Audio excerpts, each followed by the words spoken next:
Hi, welcome to this little training video. It's the first in a series of videos where we will help you create the mindset of a winner. Now, the aim of this particular video is to share with you a battle-tested strategy that I first developed training the cream of Britain's youth in the preparation for joining the Royal Marines. And you might be sat there thinking, well, actually, you know, I don't want to join the Royal Marines, or I just want to lose a few pounds, or you know, be more active, or whatever you want. But you know, we really have got to look at these goals and these challenges as a similar kind of thing.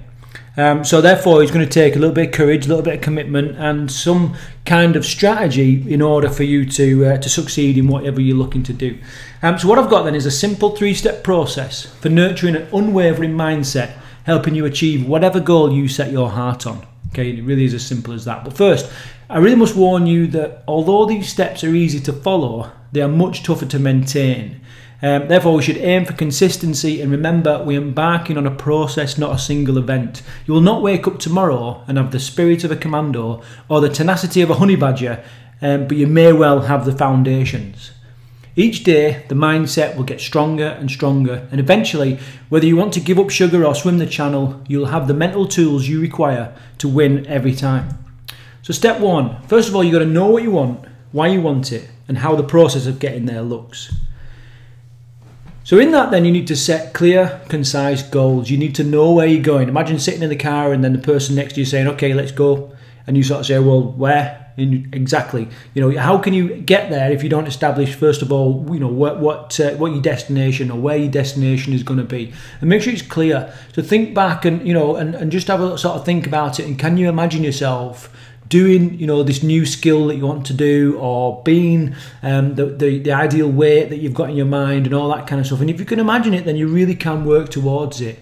So you need to create a deep-rooted desire. So this is something deep inside you that's burning and yearning, that's going to make you get off your ass and work hard when the times are tough, or when you're ready just to sort of throw it all in. It's something to think about that's going to motivate you to either keep going or get going, or whatever it is, okay? When the back's against the wall and the times are tough, there's something pushing you on. You need to have this deep-rooted desire. You need to work out what it is, okay? You can do everything from motivation boards to writing on a post-it and having it next to your bed, to doing, you know, little blogs and all this kind of stuff, but create this deep-rooted desire and don't ever forget it.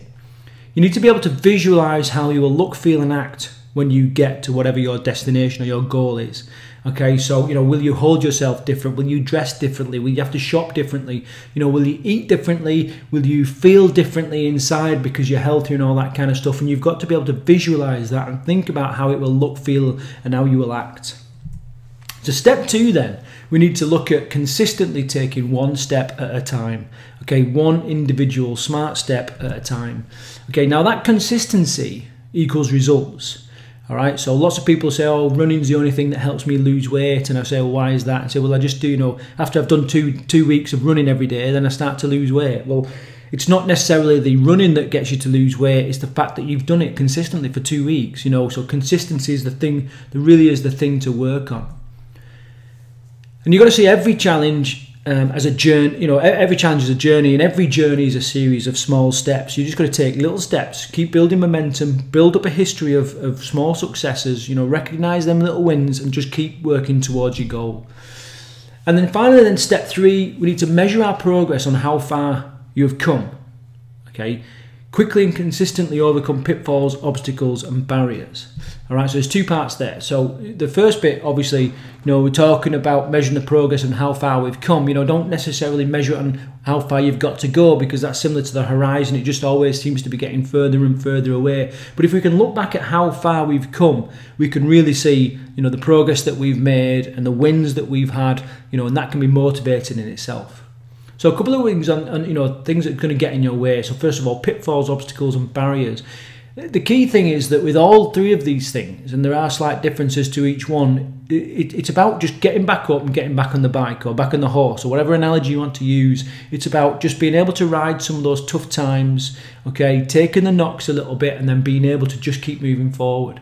So pitfalls, okay, pitfalls, things that are going to knock you down, okay, and going to consume you and stop you making progress. We need to get out of them quickly. All right, so when you recognize you're victim of a pitfall, get yourself out as quick as you can, find something that's motivating, get someone who's like going to hold you accountable and support you or whatever, but get out of those pitfalls as soon as you can.